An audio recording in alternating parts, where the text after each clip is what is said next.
Assalamualaikum warahmatullahi wabarakatuh. Terima kasih teman-teman. Selamat pagi semuanya. Hari ini saya akan menyampaikan perkuliahan berkenaan tentang historiografi.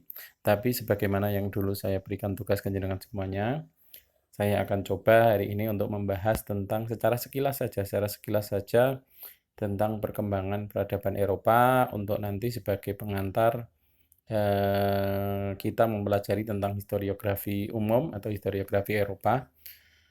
Ya, mau tidak mau ketika kita membahas tentang historiografi, kiblat kita kembali kepada dunia barat. Makanya ketika kemunculan historiografi di Islam semenjak sekitar abad ke-9 dengan munculnya Sirah Nabawiyah. Lah, itu sudah sangat lama sekali, maksudnya tentang waktunya sudah sangat lama tertinggal ya, karena Islam memang baru muncul di sekitar abad ke-7, makanya ya mau tidak mau ya tetap kita belajar kepada peradaban sebelumnya begitu. Jadi untuk memulai perkuliahan kita hari ini, marilah kita baca Bismillah bersama-sama. Bismillahirrahmanirrahim. Semoga perkuliahan kita hari ini dapat memberikan kemanfaatan bagi jenengan, bagi saya, dan bagi paling tidak nanti akan bisa menjadi salah satu acuan sampean ketika mau mempelajari tentang historiografi secara lebih mendalam. Oke, ini saya akses di teachnology.com. Dan ini hampir sama, semuanya tentang timeline dari sejarah Eropa, ini hampir sama. A brief timeline of European history. Ya, timeline singkat berkenaan tentang sejarah dari bangsa Eropa atau sejarah yang ada di wilayah Eropa.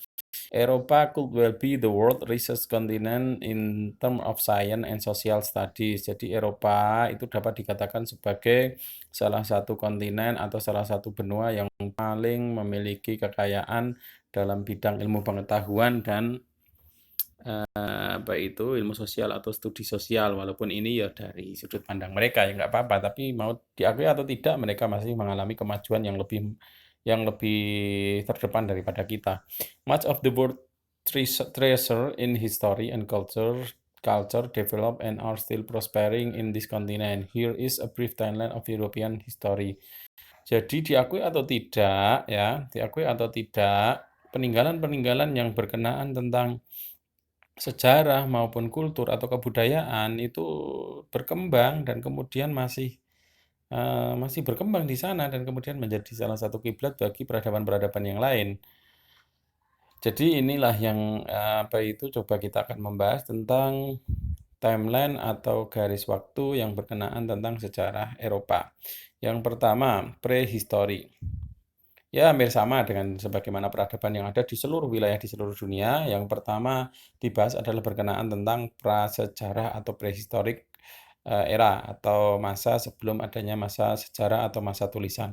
Europe started out like the rest of the world by fostering the development of man as a being lah. Jadi ketika kita mempelajari tentang suatu peradaban, ya umumnya kita akan mempelajari tentang teori-teori munculnya manusia di sana, terus kemudian hewan yang hidup di sana, terus ya flora fauna yang berkembang di masa tersebut. 1.8 million years ago, the first human-like beings in Europe arrived from Africa. Soon, Homo sapiens developed culture in Central and Southwest Europe. 1,8 juta tahun yang lalu, salah satu manusia pertama yang ada di wilayah Eropa itu diyakini datang atau teori yang paling kuat meyakini bahwa manusia itu datang dari wilayah daratan Afrika. Soon, tidak lama setelah itu kemudian Homo sapien itu hampir sama dengan kita ya, Homo sapien, Homo wajakensis, Pithecanthropus erectus, develop culture in Central and Southwest Europe. Mulai mengembangkan kebudayaan di wilayah Eropa bagian tengah dan Southwest itu barat daya Eropa. Kemudian 27 tahun before century berarti 27.000 tahun sebelum Masehi ya. The Minoan civilization began flourishing in the Crete as a literate society. The Minoan had a system of administration and built elaborate palaces for it. Jadi tahun 27.000 sebelum Masehi diyakini dalam teori mereka mengatakan mulai muncul salah satu peradaban yang bernama Minoa yang berkembang di wilayah Crete. Crete itu mana ya? Yunani sekarang mungkin ya. As a literate society sebagai sebuah komunitas sosial di sana. The Minoan had a system of administration and built elaborate palaces for it. Bahkan mereka diyakini sudah membuat administrasi pengaturan-pengaturan kehidupan mereka dan bahkan telah membangun istana-istana yang kemudian ditinggali sebagai pusat dari pemerintahan. Kemudian 16.000 before century, 16,000 before century, the Mycenaean civilization followed the Minoan. They built cities and had a system of warrior aristocracy. Mycenaean ini kemudian mengikuti, jadi Minoan itu masih ya, kemudian diikuti oleh Mycenaean tahun 16.000 sebelum Masehi. Mereka juga sudah membuat kota-kota, membangun kota-kota, terus kemudian membuat sistem pertahanan dengan cara apa? Membuat ya semacam sistem ketentaraan tradisional saat itu ya. Jadi masa prasejarah mereka biasanya kalau kita membahas tentang sejarah Eropa itu ya Minoan dan Mycenaean itu. Terus kemudian classical antiquity, men had already advanced to form educated societies with art, science, and social studies. Roughly, ini masa klasik atau masa klasik mereka, masa sejarah mereka yang pertama ya masa klasik. Roughly 7 century before century, ancient Greece dawned. This civilization broke forth great minds like Socrates and Plato. King Philip II united the Greek states and his son Alexander the Great extended the Greek culture to other states. Jadi ya sekitar abad ke-7 sebelum Masehi,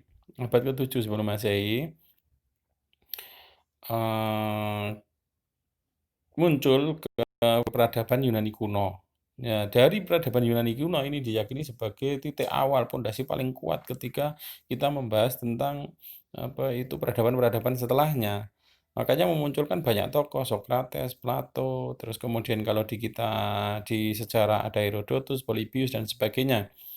Raja Philip II saat itu berhasil menyatukan Yunani dalam satu wilayah kekuasaan atau satu pusat pemerintahan, dan anaknya Alexander the Great ini bahkan diyakini saat itu sudah bisa mempersatukan sekitar sepertiga wilayah dunia. Wallahu a'lam bishawab, tapi versi mereka seperti itu. Kemudian di first century before century ini, abad ke-1 sebelum Masehi, berarti 100 sebelum Masehi ya. 100 sebelum Masehi, the Empire of Rome had risen. Kekaisaran Roma kemudian bangkit atau timbul atau tumbuh atau mulai muncul atau mulai berdiri. Ya nanti kalau sejarahnya silakan dibuka tentang mitos. Ya itu sebenarnya mitos atau legenda tentang Romus dan Romulus. Itu yang atau yang diyakini menjadi awal mula terbentuknya Kekaisaran Romawi. It then suffered civil war until in year 313 ya. Kemudian mengalami semacam perang sipil sampai tahun 1313 Emperor Konstantin, Raja Konstantin atau ya Raja Konstantin officially embraced the Christian Church. Nah, Raja Konstantin secara resmi kemudian mengkonversi Kekaisaran Romawi menjadi Kekaisaran Romawi yang Kristen atau menganut paham gereja. Jadi kekaisarannya kemudian takluk kepada gereja dimulai dari masa Konstantin. Makanya nanti Konstantin itu dianggap yang berperan dalam menjadikan kerajaan Romawi atau meruntuhkan kerajaan Romawi sebagai sebuah peradaban, kemudian beralih kepada sebuah peradaban keagamaan yang tunduk patuh kepada gereja. Makanya ketika kita membahas tentang abad ke-8 di Eropa ya, abad ke-8 di Eropa itu dimulai dari abad ke-4 ya, ini mulai ketika Konstantin mengkonversi kerajaan Romawi yang dikenal saat itu sangat hebat sekali, kemudian tunduk patuh kepada pihak gereja. Itu 18 year, 800 year atau tahun 800, the Great Roman Empire had been weakened by various conflict. Charlemagne, a Frank Lurer, become the Roman Emperor. Tahun 800 kemudian, nah, Kekaisaran Romawi yang tadi tunduk pada gereja semakin lemah karena munculnya konflik-konflik yang bermacam-macam baik internal maupun eksternal. Charlemagne, Frank Ruler, Charlemagne ya. Ini seorang penguasa dari ya Prancis saat itu. Frank itu daerah Prancis lah, Francia lah. Became the Roman Emperor, menjadi apa itu Kaisar Romawi. Terus kemudian masa pertengahan. The Middle Ages were filled with even more conflict and dark time. Di masa pertengahan ini bahkan semakin banyak muncul konflik dan dianggap sebagai masa kegelapan. 500 year atau tahun 500 Masehi, although most of Europe had accepted Christianity, Rome had continually weakened. This initiated the Dark Ages, a period of deteriorated culture and economy. Jadi tahun 500 ini dianggap sebagai puncak-puncaknya atau puncak-puncaknya awal kelemahan yang paling kuat bagi kerajaan Romawi atau kekaisaran Romawi, karena mereka semakin banyak yang menerima Kristen. Kristen ini jangan terus kemudian sampean anggap Kristen-Kristen yang versi yang diajarkan oleh Nabi Isa. Tidak, tapi ini sudah versi-versi yang bercampur itu. Jadi Kristen gereja yang sudah mulai memunculkan adanya konsili, memunculkan adanya Paus Agung dan sebagainya. Jadi tidak sebagaimana yang diajarkan oleh Isa, tidak. Tapi ya mungkin masih ada beberapa yang merupakan turunan dari ajaran Isa, tapi beberapa di antaranya telah mengikuti pola-pola yang diajarkan oleh so-called atau mereka yang dianggap sebagai anak buah dari Isa atau para pengikut setia Isa, domba-domba yang setia kepada Isa itu ya. Jadi semenjak masa itu diyakini kemudian secara kebudayaan, perekonomian, keilmuan, nah Eropa itu mengalami masa kegelapan atau masa kemunduran. Jadi mereka mengalami masa di mana itu sama sekali tidak boleh menentang terhadap apa yang ada di Bible yang versi mereka. Jadi ketika ada suatu keilmuan, terus kemudian ada suatu pemikiran yang tidak sesuai dengan apa yang ada di Bible atau Injil, maka itu dianggap sebagai sesat. Tahun 1054, the East-West Schism occurred, splitting Christian leader and ending in divided church. Other forces such as the Roman Catholic Inquisition took place. Tahun 1054 ini mulai muncul apa itu Romawi Timur dan Romawi Barat. Romawi Timur Barat itu berarti mereka ya karena keagamaan. Yang pertama menganut paham yang ortodok, yang kedua menganut paham yang modern. Jadi yang satu Katolik, kemudian yang satu Protestan, seperti itu. Tapi saat itu belum muncul dua ini, yang muncul adalah Romawi Barat dan Romawi Timur. Tapi ini jangan terus kemudian dianggap sebagai kekaisaran yang kekaisaran sesungguhnya, tapi ini Romawi Barat dan Timur ini dipengaruhi oleh karena perbedaan apa itu pemikiran keagamaan gitu ya. Yang satu tradisionalis, yang satu atau tradisionalis itu berarti otomatis mau mengembalikan ya kayak yang di Islam mau mengembalikan Kristen kepada ajaran yang terdahulu, yang satu ya pokoknya Kristen ya seperti ini, seperti itu ya. Terus kemudian 1300 many of the conflict had ended and Europe saw sign of recovery, but catastrophe struck in the form of the Great Famine and Black Death. Still the people struggle to get well through alliance and trade with other states. Tahun 1300 ini sebenarnya sudah mulai muncul yang namanya gerakan-gerakan apa ya? Alah. Gerakan-gerakan para pemuda yang mulai saling berkumpul satu dengan yang lain, kemudian berdialog, apa ya, skolastika nanti saya mencari itu dimulai di wilayah Italia, kalau tidak salah di wilayah Genoa atau Florence, di wilayah dua itu. Kemudian skolastika ini isinya adalah sarjana, aslinya bukan sarjana, mereka anak-anak tuan tanah atau anak-anak bangsawan yang mereka sebenarnya mau liburan bersama, tapi di liburan bersama tersebut mereka kemudian memunculkan diskusi-diskusi tentang kebebasan atau kemerdekaan berpikir, karena selama ini mereka apa itu harus tunduk patuh kepada gereja yang ada di Romawi atau di Vatikan. Makanya dari situ kemudian memunculkan semacam keinginan untuk lepas dari gereja. Dimulai dari situ kemudian memunculkan adanya gerakan kesenian. Jadi gerakan kesenian ini di sini merupakan salah satu kesenian di sini pada saat itu ya.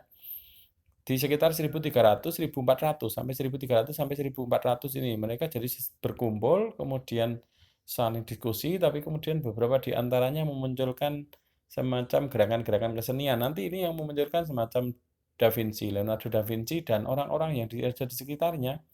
Nanti di bidang musik dan sebagainya mulai memunculkan karya-karya dalam bidang musik. Itu muncul yang namanya kebebasan berpikir di sana. Nanti sampean cari di sekitaran abad ke-14, 1300-an sampai 1400 sampai 1500. Itu yang melatar belakangi kemudian memunculkan nanti early modern Europe atau masa modern Eropa atau the darkest night comes the break morning ini. Sebagaimana istilah setelah malam yang gelap biasanya akan muncul cahaya di pagi hari. This was the rise of modern continent. Nah, ini adalah yang dikatakan masa Aufklärung atau masa pencerahan. 14th century and awakening began the Renaissance. Nah ini Renaissance itu artinya bahasanya Perancis. Renaissance itu artinya adalah terlahir kembali atau rebirth. Nah, terlahir kembali. It was a period of flourishing philosophy, art, science, and social studies. Great men came from this era. Michelangelo, Da Vinci, and Machiavelli, to name some. Nah ini. Jadi di masa ini kemudian memunculkan perkembangan dalam bidang filsafat. Nah ini yang melatar belakangi sebenarnya pertama filsafat karena mereka itu saling berdiskusi satu dengan yang lain. Dan seperti yang tadi saya sampaikan kemudian memunculkan seni. Dari seni kemudian lebih berani kepada ke ilmu pengetahuan, kemudian sampai kepada studi-studi sosial atau ilmu sosial. Great men came from this era. Jadi orang-orang yang hebat itu mulai muncul di masa ini, abad ke-14 akhir, jadi 1300 akhir sampai 1400 akhir itu. Jadi memunculkan Michelangelo ini ya selain apa itu pelukis ini pelukis hebat. Selain pelukis hebat dia juga seorang filosof ya. Jadi ahli dalam bidang filsafat juga ya pokoknya dimulai dari masa itu. Da Vinci dikenal sebagai seorang yang sangat cerdas sekali. Dia seorang ahli peramu perang, terus kemudian juga ahli dalam bidang kesenian ya. Kalau Da Vinci itu juga tulisannya juga banyak. Kemudian Machiavelli sama ini. The Renaissance spread and lasted until the 17th century. Jadi dari abad ke-14 sampai abad 17. Berarti abad 14 itu 1300 ya sampai abad 17 1600 akhir ya ini dikenal sebagai mana Renaissance. 15th century Europe nation began dari keberanian ini ya, keberanian mereka untuk memunculkan apa itu ide-ide itu akhirnya mereka berusaha untuk membalikkan pemikiran mereka yang terdahulu. Jadi orang Eropa sebelum masa Renaissance itu meyakini bahwa laut itu adalah sebagai tempat pembuangan. Jadi orang ketika dibuang di laut ya pasti mati gitu. Tapi kalau bahasanya di teori challenge and response itu ya, teori challenge and response itu di sini orang Eropa mulai menganggap bahwa laut itu sebagai tantangan, tapi ya bukan hanya sebagai tantangan, mereka juga meyakini itu sebagai peluang. Sebenarnya juga kalau kita mau membaca di sejarah kebudayaan Islam, pernah kita bahas apa ya? Salah satu yang menyebabkan mereka kemudian nekat melalui jalur laut, ya, diyakini ya karena jalur dagang yang tadinya mereka kuasai yaitu di Konstantinopel, Bizantium ya. Konstantinopel, Bizantium itu Romawi Timur, itu sudah dikuasai oleh Turki Utsmani tahun 1453. Itu abad 15 benar itu.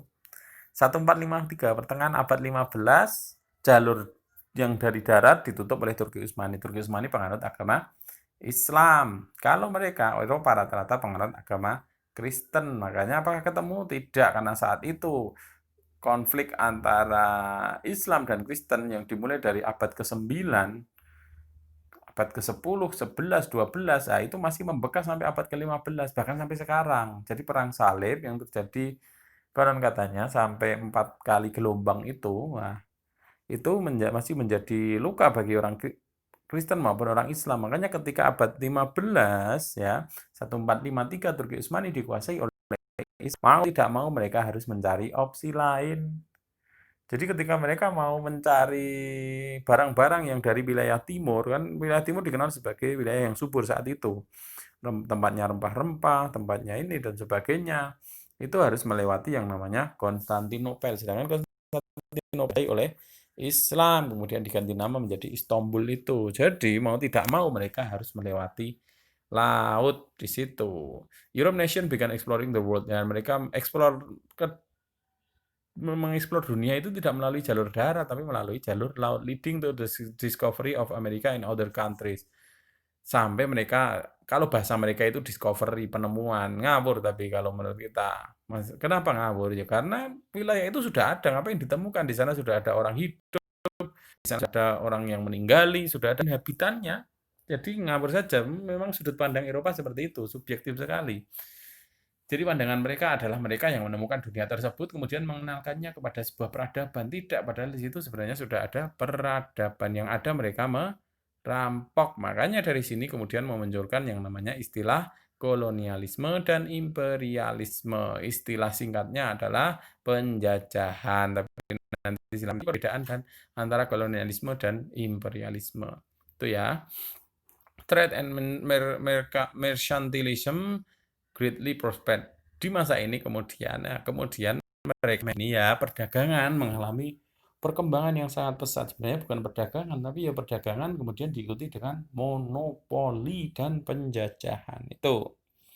Jadi masa modern Eropa ya mereka selain karena gerakan kebebasan pemikiran mereka muncul, yang nanti melahirkan munculnya paham sekulerisme, tapi mereka juga diuntungkan dengan kedatangan ke dunia timur, kemudian mengeksploitasi barang-barang yang ada di wilayah timur untuk apa? Dijual ke sana, diaku sebagai hak mereka. Revolution wars in Europe today. With a fully developed Europe, revolution and modern conflict seem inevitable.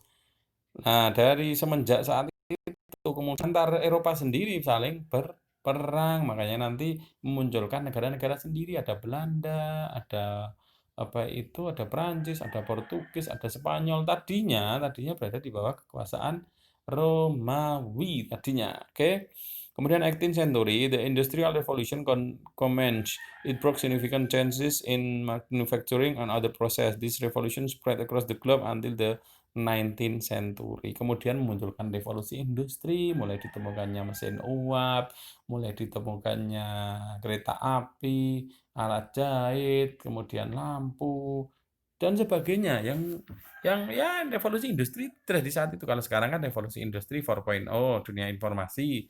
Kalau ini 2.0 apa ya? 2.0. 2.0 itu berarti revolusi industri di mana manusia dibantu oleh mesin yang mereka ciptakan di itu. Jadi mesin-mesin ini diciptakan saat itu mulai muncul meriam sebagainya. Abad 19 ya.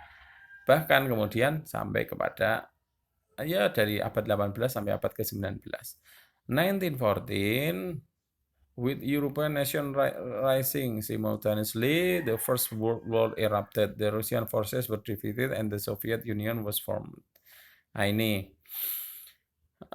ya mulai muncul yang namanya Perang Dunia tahun 1914 ya karena tadi saling berebut peran karena paham dunia ini ternyata luas bisa dikuasai, makanya dari situ mulai muncul Perang Dunia I, saling berebut peran dan pengaruh. 1939, Adolf Hitler initiated World War II. It ended the Holocaust for the Jews in Poland. Hitler's Germany was defeated after it was invaded by Soviet Union and Allied Forces. Nah, ini juga tahun ke-9 Adolf Hitler. Apa yang diinginkan? Dia ingin menguasai dunia. Ya itu sama. Ketika dia ingin menguasai dunia, berebut pengaruh, paham bahwa banyak dunia yang bisa dimanfaatkan untuk kekuasaannya. Ya makanya kemudian memunculkan perang dunia. An international tension began and this was the Cold War. It was not brutal like the previous war. Instead, it involved political conflict and silent battle. 1946 mulai muncul yang namanya perang dingin. Sampai sekarang, perang dingin kalau sekarang namanya proxy war. Ya kayak yang ada di Irak. Ya ini perpaduan antara perang dingin dan perang fisik lah. Jadi aktor utamanya Amerika, tapi yang suruh perang ISIS dengan Syria, yang suruh perang misalkan Palestina dengan Israel, yang suruh perang misalkan kemarin, misalkan yang baru saja Armenia sama Mana yang mana ya? Uzbekistan apa ya? Lah itu semacam proxy war. Jadi ada orang yang ada kekuatan yang lebih di belakangnya ya kayak demo kemarin lah kalau nggak hati-hati itu ada yang menunggangi bahasanya gitu. Itu namanya proxy war. Kalau 1946 mulai yang namanya Cold War. Jadi perangnya adalah perang yang berhubungan dengan politik. Jadi perang apa itu pengaruh di dunia internasional. Makanya perangnya ada di PBB. Nanti siapa yang punya hak veto, siapa yang tidak. After the wars ended, tahun 1993, Europe strove for a more united group of nations establishing the European Union. Dan tahun 93 mulai ada EU, Europe Union. This cooperation continues to grow with more European countries enlisting as member. A brief timeline is only a window to Europe's long and colorful history with such extent and wake. Its legacy can be carried on only by time. Nah ini hanya sejarah singkat yang berkenaan dengan sejarah Eropa. Yang nanti kita pelajari ya dimulai dari masa Yunani. Kenapa? Karena ini masa sejarahnya. Kita membahas tentang historiografi, jadi mulai munculnya ya sekitar abad ke-9 sebelum Masehi, abad ke-8 sebelum Masehi, abad ke-7 sebelum Masehi. Kemudian klasiknya itu batasnya sampai kapan? Sampai abad ke-4. Meskipun Romawi itu muncul di abad ke-1 sebelum Masehi, tapi Romawi awal itu masih masih waras lah. Baru kemudian di abad ke-4 mulai memunculkan yang namanya zaman kegelapan Eropa sampai abad ke-15. Sampai abad ke-15 ya. Abad ke-15 sampai abad ke-19 ya itu menjadi masa pertengahan masa modern Eropa. Nah, nanti setelah masa modern ada abad ke-20 itu dimulai yang namanya masa sejarah baru. Itu walaupun Eropa tapi nanti dipengaruhi dari gerakan-gerakan sejarah yang ada di wilayah Amerika. Jadi di situ nanti akan kita bahas adalah historiografi atau penulisan sejarah di masa tersebut klasik, modern, klasik, pertengahan, modern. Klasik itu berarti Yunani Romawi, ya. Terus kemudian pertengahan itu berarti masa kegelapan atau Romawi gereja. Kemudian modern itu di masa Renaissance dan Aufklärung, ditambah revolusi industri, ditambah munculnya pemikiran-pemikiran baru di barat. Sampai akhirnya nanti di The New History atau gerakan sejarah baru dimulai abad ke-20. Berarti itu, kita hanya akan mempelajari itu. Oke, ini yang historiografi Eropa. Kalau nanti sudah selesai historiografi Eropa, kita beranjak ke historiografi Asia. Kalau misalkan nanti mau langsung ke Nusantara, silahkan. Tapi kalau misalkan sampean juga pengen mengetahui tentang historiografi Asia juga bisa kita bahas. Jadi yang ada di RPS ya itu tidak menjadi batu pijakan saya. Saya hanya mengikuti yang ada di kurikulum. Tapi kalau mengikuti itu seperti akan susah sekali. Jadi kita mengikuti pola historiografi yang kita pelajari saja agar kita paham tokoh-tokoh sejarawan dunia. Paling tidak sejarawan dunia ya mau tidak mau yang diakui pertama adalah di wilayah Eropa atau Yunani dan Romawi. Itu dulu ya. Terima kasih, semoga bermanfaat. Silahkan absensi masih di presensinya ada di kelas ya. Kan saya buka sampai hari Jumat, tapi saya mulai hari ini. Terus kemudian kalau ada pertanyaan, kemarin nggak ada pertanyaan sama sekali. Silahkan kalau ada yang mau diskusikan, jangan sungkan ya, jangan sungkan. Kalau ada diskusi kan nanti jadi sehat perkuliahannya ya. Silahkan di list di grup. Ini akan saya share sekarang. Terima kasih. Semoga bermanfaat. Kalau ada kata yang salah, mohon maaf. Wassalamualaikum warahmatullahi wabarakatuh.